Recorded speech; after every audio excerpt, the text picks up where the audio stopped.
Jonathan, it's wonderful to meet you. Thank you so much for taking a minute out today. I appreciate it. Yeah, of course. Thanks for having me. You bet. So let's begin our journey into your work by asking you this. 5 years ago, with this pandemic, it changed all of us. How did you make it through the pandemic of 2020, and how has it affected the way that you do things today?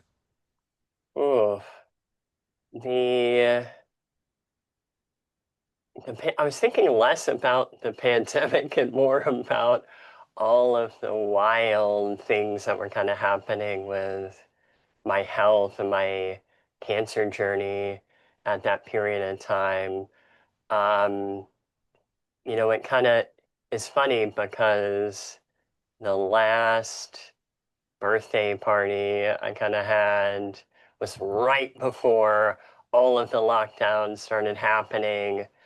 Um, I was pretty fortunate in that the transition to working from home was pretty simple and straightforward.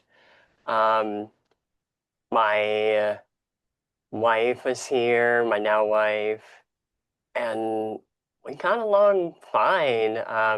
That was not the really disruptive part.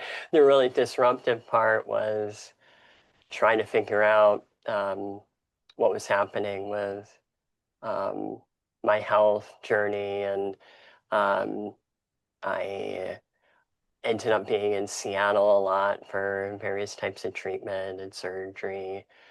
So that's really how we spent most of our time during the pandemic was traveling to and from Seattle for treatment and spending a lot of time in hospitals. And then the time that we weren't in hospitals, we were at home working. So yeah, it was a strange time. But my intention was really not so much at the pandemic and how disruptive that was, but some of the kind of tangential but really important things that were also Yeah. happening in my life. Yeah, I get it. I totally get it. So before we get into Unflappable, I want to know this. Yeah, I want to get into exactly what you do on a daily basis. So I'm going to put you in front of a bunch yeah, of do it. 12-year-olds, career day. The Uh, kid in the back of the room who's always curious is like, hey, what do you do for a living? How do you answer them? yeah, well, the simple version is that I work for our state's um, healthcare exchange as part of Obamacare, right? So the Affordable Care Act, um, states have the option to have their own marketplace for people to buy insurance. And I've been working for this organization for over 10 years, kind of near the inception of our state's exchange. Um, I work in the software realm and manage business analysts and work with a team of um, a management team, um, and have done a variety of different things in the software delivery realm over the years. So yeah, my typical day is keeping track of various projects and people and deliverables, all in kind of the digital realm, but in service of um, making healthcare more accessible and affordable for people who live in Washington State. Um, it's something of a fraught political job, unfortunately. I wish healthcare wasn't a political thing in our country, but it is. And so that kind of finds its way into my work as well, but I'm somewhat abstracted from that in that I work on the technical components and with people who run software teams. So Right on. So let me ask you this. What did you want to be when you were a kid? When you were 12 years old, what was the dream job? there was a period of time I wanted to be a DJ or a drummer. I, yeah, I had it varied wildly depending on my interests at the time. But yeah, when I was about that age, I think I had dreams of being a musician or a DJ. Right on. So, talk to me a little bit about how we got here. Take me back to where you're born and raised. What were these foundational elements that not only led you to helping people find medical care, Yeah. technology, but to be a cancer survivor, to have that strength to get through something like that? What were the foundational seeds early on in your life that you think allowed you to have this strength? Yeah, well, I grew up as a army kid. I mentioned before we started the interview, Fort Leonard Wood, living there. That was one of many places the army took us. And so I grew up having to be really adaptable. Um, I think that's part of it. Um, I was talking with someone the other day, and he said, I kind of had to learn to be a glass half full sort of person to make it through life and not be upset all the time. And I thought that was a great way to put it. You you can choose, you have some measure of choice in how you react to difficulty in your life. And so by the time I got to, well, we're gonna, I'll zoom back a little bit first. So my childhood moved all over the country, was abroad for a little while. I go off to college right as, my dad is getting out of the army. They settle in Georgia. I keep moving, but eventually I find my way to Olympia, Washington. I haven't left. Been here longer than I've lived anywhere else in my life. Um, and yeah, I don't know, something about the experience of having to quickly adapt to new places and situations, I'm sure had some impact on kind of my frame of mind when um, all of the cancer stuff started. Um, for context, so we talked about my career. That kind of ran in parallel with the cancer journey because I had just gotten this job that I'm still in. um, when right around the time I got a diagnosis, and it was really unexpected.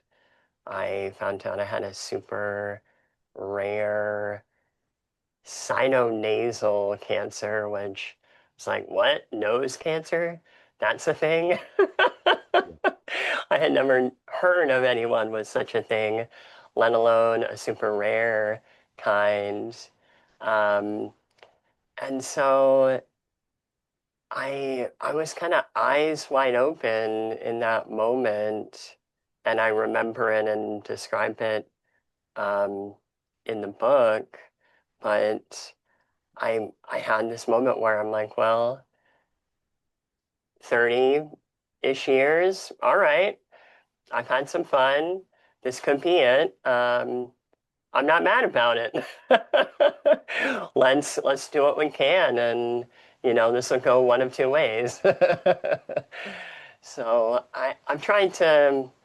It has not always been easy, and in fact, the past, yeah, kind of since the pandemic, the past 4 or 5 years, in a lot of ways have been the most challenging. Um, but those experiences have really shaped the way I think about priorities in life, shaped my perspective about um, where I want to focus my attention, have helped me be more present with the people I care about. Um, so yeah, in a lot of ways, it's the experience, the hardship has given me a lot more than it's taken away. Absolutely. Yeah, So let me ask you this. Yeah. With your memoir, I think probably on the back burner is a hope that it affects and it moves people. What's been one of the best responses? What's been something that was unexpected that you got that's really like inspired somebody out there? Mm.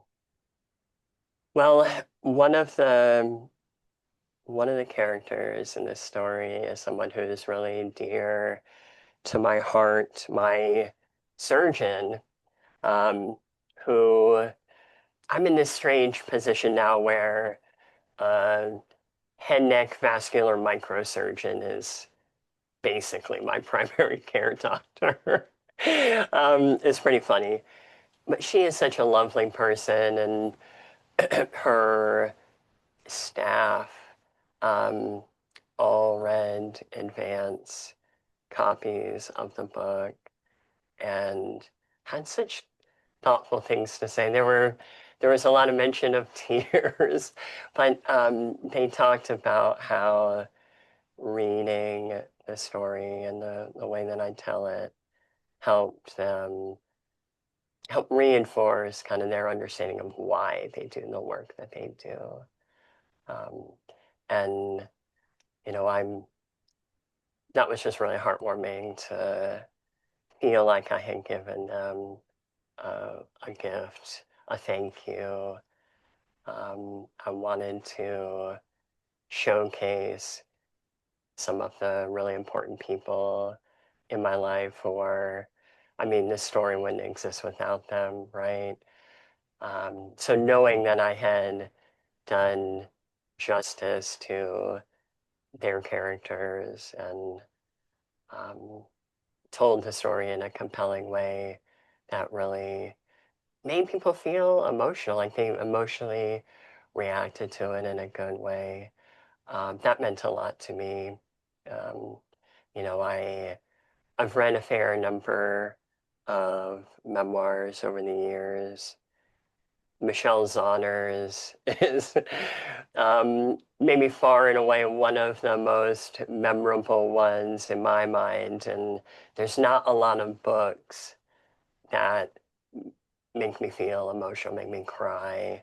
Hers did. And so hearing that a handful of people who I respect a lot, the way I told the story, um, elicited an emotional response in them. Um, yeah, that was really something I didn't necessarily anticipate. Sure. Yeah. So who's been a consistent inspiration or hero for you in your life? Mm. Well, I mean, my wife, um, she is a important thread in this story, um, kind of from the early phases of this journey with disease. Um, Someone who's been so supportive and kind, and I tell in the kind of earlier part of the book a story of a very different, contrasting sort of relationship that I had with someone who's not supportive. Um, yeah, I wouldn't have been able to write this book or live this story without my wife. My brother, who's working on a foreword for the final version. I hope he gets it done on the timeline. um, has also just been amazing in how he's given me a new perspective. He's a physician, and he's given me a new perspective on how to think about being a patient and being an advocate for yourself. Help me understand a little bit more that practicing medicine is not um, having all the answers to difficult situations. There's a lot of guesswork involved. And then the other person, so I mentioned Dr. Barber. I met her right around the time the pandemic started, 2021, I think. And I, at that point, I'd already met a fair number of surgeons. I'd already had a bunch of surgeries. And the way that she approaches medicine and patients was so refreshing and unique. The degree of compassion and care that she shows to her staff and her patients, it's just really moved me from early on. And it's been just a joy to share the story with her. She's been someone who, when I told her that I was thinking about taking on this project, was an advocate for it and helped me meet people in the head and neck cancer space. Um, yeah, I feel really privileged to be one of her patients and to know her. Um, so yeah, she's definitely one of my heroes. Right on. So let me ask you this. If you were to have a Yeah. dream tonight, you could run into the 18-year-old version of you, give that Ooh, version of you a piece of advice based on this life you've lived, the wisdom you've accumulated. What advice would yeah. you give that young version of you? Oh, this is funny that you asked this question, and I'll try not to go down too far of a tangent, but a friend of mine, now a really good friend, asked me a similar version of this. And it's a story I tell in one of the chapters in the book. But suffice it to say, that 18-year-old me, not great at taking advice. However, if he was going to listen, I would try and probably tell him to be a little bit easier on himself, uh, be a little bit more forgiving and gracious and kind to himself and to others, maybe a little less judgy. Yeah, that would be it in a nutshell. And then he'd probably say, fuck off, old man. Right. That's it. That's what the young people do. They got it all figured out. So, of Yeah. all of these journeys you've been on, of everything that you've overcome and evolved to, what are you the proudest of? Well, right now I'm really freaking proud that I have a book that I Yeah. wrote. I had no idea a year ago that I was capable of doing that. Um, yeah, I'm proud that I did learn how to fly paragliders. It's remarkable and it's very niche and it's a small community. Um, but I've found some really amazing people in the flying communities that I know and made some amazing friends. And I'm proud of the ways that I've been able to contribute back, mostly through volunteering. Um, to my knowledge, there are not any paragliding memoirs that exist. So mine will be the best, but also, as my friend pointed out, the worst, because there's none to compare it to. But I'm really excited and proud to highlight this sport that so many different people um, just absolutely love, and it really is a remarkable, unique thing. Um, so I'm proud to do it justice in the form of a story, and I know my paragliding friends are just going to be over the moon when it Absolutely. comes out. Yeah. So let me ask you this. What are the plans when it's officially released? I mean, I wrote a book last year. I remember getting the book, the box in the mail and all of that. It's a big Yeah. deal. When it's really official, what are you going to do? Well, I have a whole sequence of things that's happening. So I'm going to open a pre-order in early September. Um, I have some kind of exclusive and special swag items that I've designed and put together for people. Um, so that's gonna launch, and then I am hopping on a plane and going to France to go flying for a little while with a group of folks, my instructors and some other people. And then when I get back from France in late September is when the book is going to come out. Um, I'm doing some in-person events. So our local bookstore here in Olympia will be hosting me. I'll be in Seattle for at least um, one event, another in Issaquah, which is outside of Seattle. Um, and then there's a head and neck cancer conference that I'll be attending. And I'm not a speaker there, but I'll be meeting some folks and sharing the story with them. And maybe there'll be an in-person thing in the Los Angeles or Southern California area as well. So I'm doing a whole bunch of stuff. Yeah.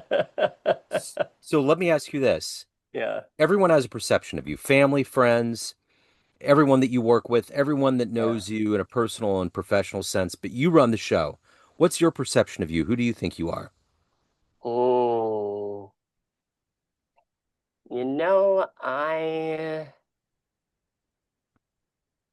was writing about this the other day, and I was reflecting on the idea, well, the fact that inspiring person really kind of rankles me a little bit.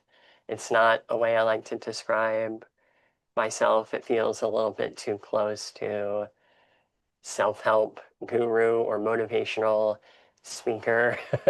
And I'm deeply skeptical of those types.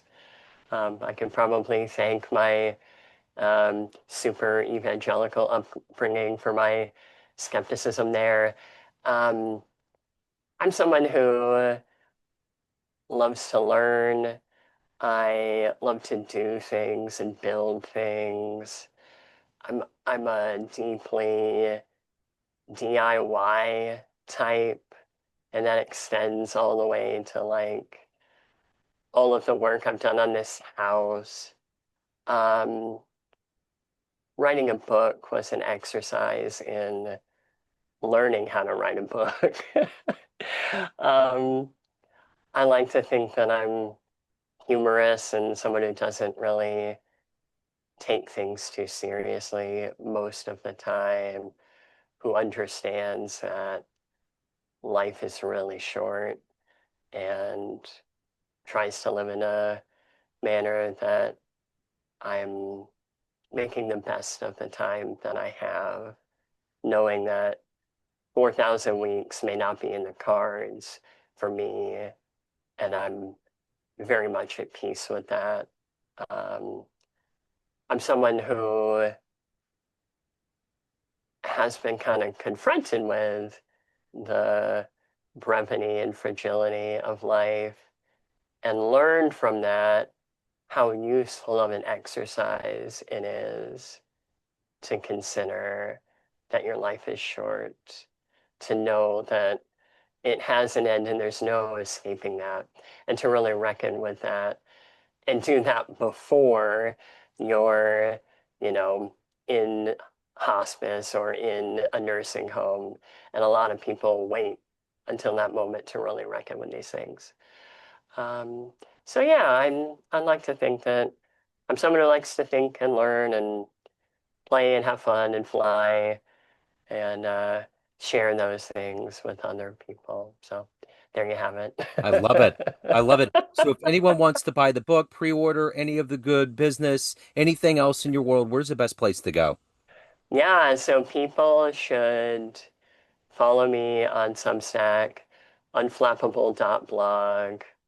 And that's where all of the book related announcements will be, the super special pre-order items that I have, like these super cool notebooks that are custom stamped, stickers and bookmarks and what have you are exclusive for my subscribers. Subscribing is free.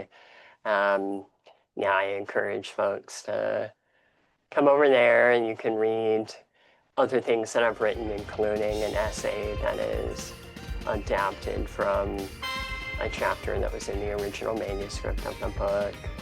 Um, yeah, I that's where they'll find more, and we'll get emails and updates about the book release. Yeah. I love it. Jonathan, it's so great to know you. Thank you so much. Thank you for your Thanks for having courage. me on. Thank you for your story. Best of luck with the release. It's so much fun, man. Yeah, yeah. Now I'm gonna have to go dig up your book.